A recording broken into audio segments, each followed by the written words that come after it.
నా పేద అక్క చెల్లెమ్మల చేతుల్లోకి ఇవ్వాలని అనుకున్నాం. 2020 ఉగాది నాటికే నా అక్క చెల్లెమ్మల చేతిలో ఇవన్నీ చెయ్యాలనుకుంటే, మంచి కోసం యజ్ఞం జరుగుతూ ఉంటే రాక్షసులు అడ్డుకునేవారు అని చెప్పి గతంలో పురాణాలు చదివేటప్పుడు మనం అంతా కూడా విన్నాం.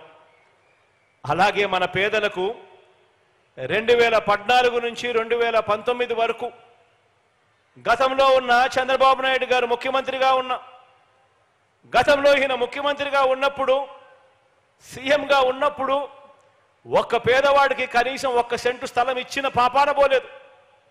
ఒక పేదవాడికి కనీసం 1 ఇంటి స్థలం ఇచ్చిన పరిస్థితులే లేవు. కానీ మనం ఇళ్ల స్థలాలు ఇవ్వడానికి అడుగులు ముందుకు వేస్తే వీల్లేదని అక్కస్తూ చంద్రబాబు నాయుడు గారు ఆయన వేయించిన కేసులెన్నో తెలుసా? పేదలకు మీ బిడ్డ ఇళ్ల స్థలాలు ఇవ్వడానికి, ఇల్లు కట్టడానికి అడుగులు ముందుకు వేస్తే రాక్షసుల్లా అడ్డుకునేందుకు చంద్రబాబు నాయుడు గారు ఆయన మనుషులు వేసిన కేసులెన్నో తెలుసా? 1 కాదు 2 కాదు, ఏకంగా 1191 కేసులు వేశారు ఈ దుర్మార్గులు. 1191 కేసులు వేశారు ఈ దుర్మార్గులు. కేవలం మీ బిడ్డ నా అక్క చెల్లెమ్మలకు ఇంటి స్థలాలు, ఇంటి పట్టాలు నా అక్క చెల్లెమ్మలకు ఇవ్వకూడదు అని ఎంత దుర్బుద్ధితో 1191 కేసులు వేస్తే, ఇవన్నీ చూసినప్పుడు అర్థమయ్యేది ఏమిటో తెలుసా?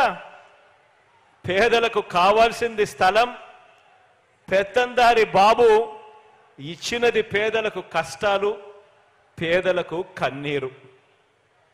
బాబు సృష్టించిన ఈ న్యాయపరమైన అడ్డంకులన్నీ కూడా ఒక్కొక్కటి కూడా దాటుకుంటూ ఈరోజు ఒక్క ఒంగోలులోనే ఏకంగా 21,000 పేదలకు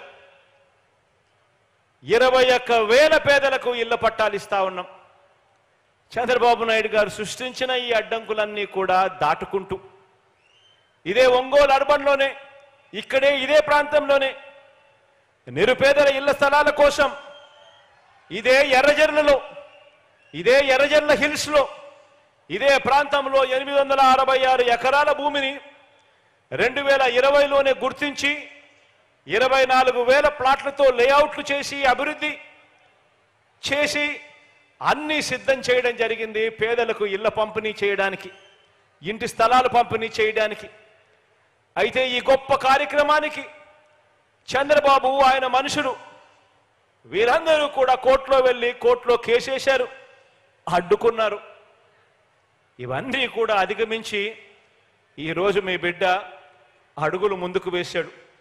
ఇప్పుడు కూడా ఇక్కడ కూడా మీ బిడ్డ ప్రభుత్వం అక్క చెల్లెమ్మలకు ఇంటి స్థలాలు ఇవ్వడానికి అడుగులు ముందుకు వేస్తే, ఇప్పుడు కూడా దీన్ని కూడా అడ్డుకునేందుకు చంద్రబాబు నాయుడు గారు హైకోర్టులో మళ్ళా కేసేశాడు. దీన్ని కూడా ఆలోచన చేయమని అడుగుతా ఉన్నా. వీళ్ళ బుద్ధులు ఎలా ఉన్నాయి, వీళ్ళ ఆలోచనలు ఎలా ఉన్నాయో ఆలోచన చేయమని అడుగుతా ఉన్నా. ఇవాళకి కూడా కోర్టులో చుట్టూ తిరుగుతా ఉన్నాడు. వారు ఎంతకు తెగించిన, ఎంతగా దిగదారిన, ఎలాగైనా కూడా ఇక్కడ నిరుపేదలకు, నా అక్క చెల్లెమ్మలకు ఇళ్ల పట్టాలు ఇవ్వాలన్న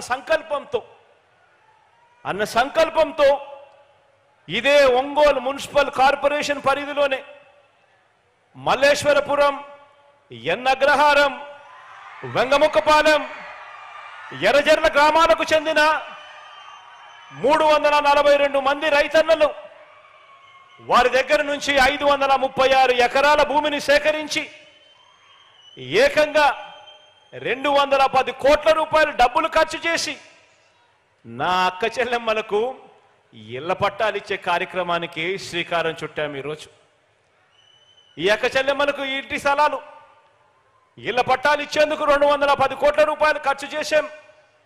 మరో 21 కోట్ల రూపాయలు ఈ లేఅవుట్ అభివృద్ధి కోసం ఖర్చు చేస్తూ ఏకంగా 230 కోట్ల రూపాయలు ఖర్చు చేసిన తర్వాతే మీ బిడ్డని మీ దగ్గరికి వచ్చి మీ చిక్కటి చిరునవ్వుల మధ్య మీ అన్నగా మీ